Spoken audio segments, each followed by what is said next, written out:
안녕하세요. 건강한 살림입니다. 이렇게 영상을 통해서는 오랜만에 인사드린 것 같습니다. 오늘 제가 이렇게 저희 셋째와 함께 영상을 찍게 되었습니다. 사실 이렇게 카메라 앞에서 이야기를 하는 게 많이 어색한데요. 그래도 제가 공부하고 정리된 것을 함께 공유하는 것을 목적으로 해서 함께 나눔을 해보도록 하겠습니다. 오늘은 제 유튜브에 올렸던 내용 중에서 가장 질문이 많았던 내용에 대해서 답을 해보려고 이렇게 영상을 만들었습니다. 제 영상 중에서 방탄커피에 대한 영상을 많이 클릭해 주시고 들어주시고 거기에 대해서 많이 공감해 주시고 또한 질문도 있으셨어요. 제가 가장 많이 받았던 질문이 왜 저탄고지를 반대하느냐에 대한 질문이었습니다. 저도 처음엔 최강의 식사라는 책을 읽고 방탄커피에 대해서 굉장히 좋게 생각하게 되었고 그래서 처음에 실천하게 되었습니다.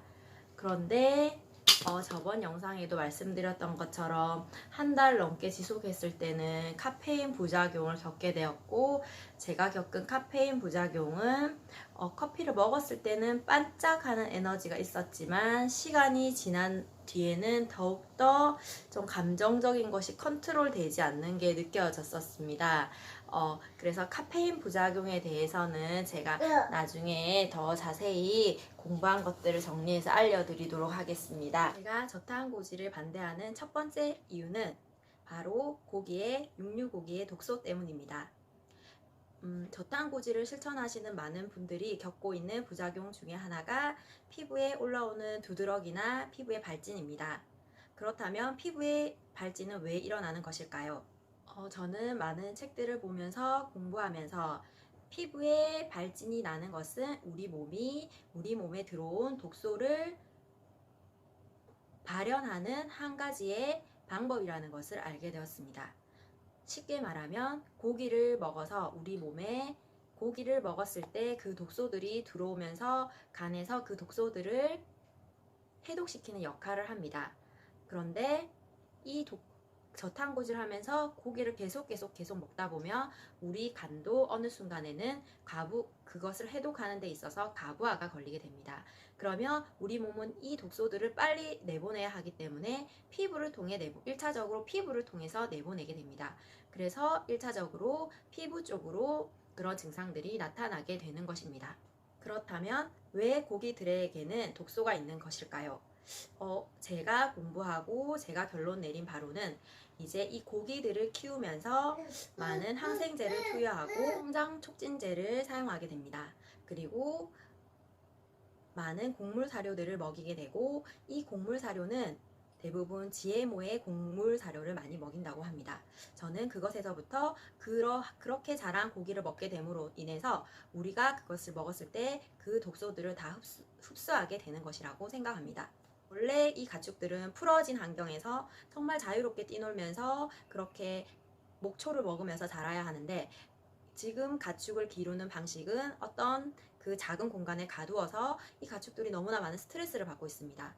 이 스트레스들이 이제 우리가 그것을 고기를 통해서 섭취하게 되면 그대로 우리 안으로 들어오게 되는 것입니다. 그래서 육류고기로 인한 독소가 제가 생각하는 저탄고지를 반대하는 첫 번째 이유입니다.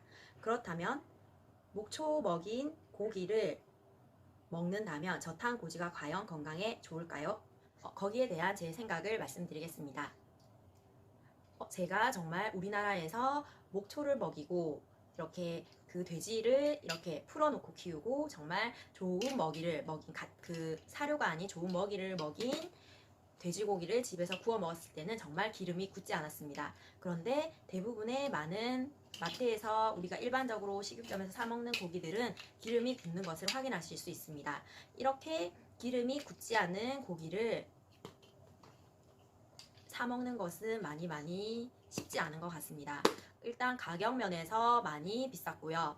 그리고 구하기도 쉽지가 않아서 인터넷으로 주문해서 먹었는데 그것도 한두 번, 세 번은 가능했는데 그걸 지속적으로 인터넷으로 시켜 먹는 거에 조금은 한계가 있다는 느낌이 있었습니다. 그리고 저탄고지는 말 그대로 탄수화물을 적게 먹고 좋은 지방을 많이 먹는 것인데 실제로 좋은 지방을 많이 먹고 있지 못하다는 것이 문제가 되고, 그리고 고기를 많이 먹게 되면 고기를 소화시키는 소화 요소가 위에서 나옵니다. 그것이 위산인데 위산이 계속 나오게 되면서 이게 장기전으로 갔을 때는 위산 가다가 되면서 위염에 걸릴 확률이 생깁니다. 위염이 걸리면 위가 좋아지지 않게 되고, 그리고 우리 몸은 기계처럼 한 군데만 잘못되면 그것으로 끝나는 것이 아니라 모든 우리 몸은 연결이 되어 있습니다. 그래서 위가 좋아지지 않게 되면 다른 장기들도 이제 위가 좋아지지 않게 되면 이제 신장이나 다른 장기들이 안 좋아질 가능성이 커지게 됩니다. 그래서 저는 이러한 이유들로 저탄고지를 지지하지 않습니다. 그러나 이것은 저의 개인적인 견해이고, 정말 제가 이번에 공부하면서 알게 된 것은 정말 세상에는 너무나 많은 정보들이 존재하고 그 정보들을 선택하는 것은 개인의 몫이고 그것에 따른 책임은 또한 개인에게 있다는 것을 깨닫게 되었습니다. 제가 저탄고지 다이어트에 끌렸던 점은 고기를 마음껏 먹으면서 무언가를 마음껏 배부르게 먹으면서도 살을 뺄 수 있다는 것에 많이 끌렸습니다.